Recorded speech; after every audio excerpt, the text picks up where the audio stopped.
one lady coming to speak to you as well. Screaming lady here, like, there's no virus, take off your masks. I must say, I was this morning when I got that message that said the choppers are clear to fly. It was within about 2 minutes of that. I actually heard the first choppers flying, and I got the opportunity to watch them this morning. I couldn't believe how quickly they were filling and circulating. So that was really amazing to see.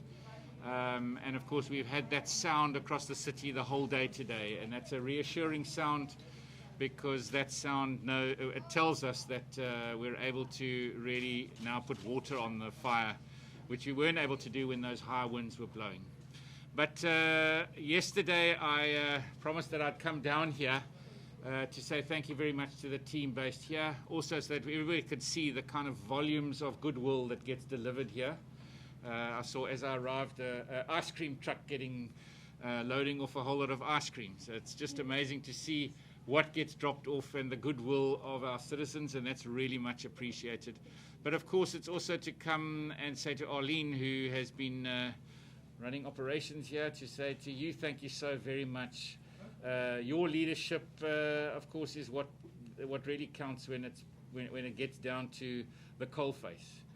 And you know, in this last year, I've spent most of the year talking about frontline workers, and they've all been in the health environment. But in the last 2 days, the frontline workers have been in the heat of putting out this fire. So really, my gratitude to the whole team here. As we said yesterday, the partnership across all of the firefighting teams that come together when there's a disaster, and it's absolutely amazing to see the kind of collaboration and the effectiveness of teams that have been working together for a long time, that have been training for these kinds of things, and to see how effective they are. And through the days and nights, making sure that we minimize damage and get this fire under control.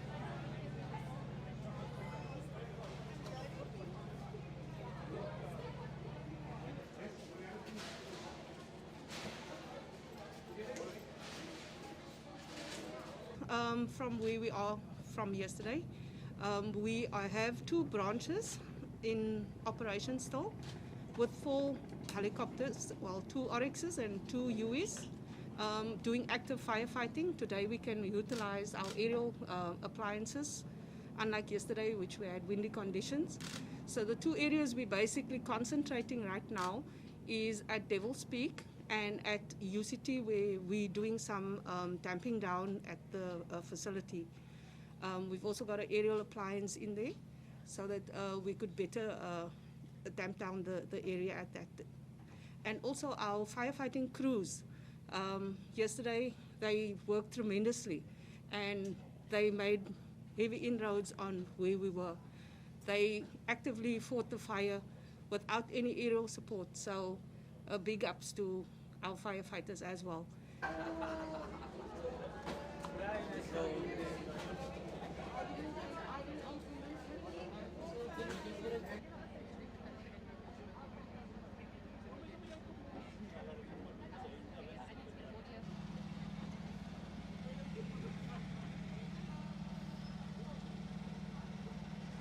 Then I think the main threat today remains the Vredehoek situation at the top.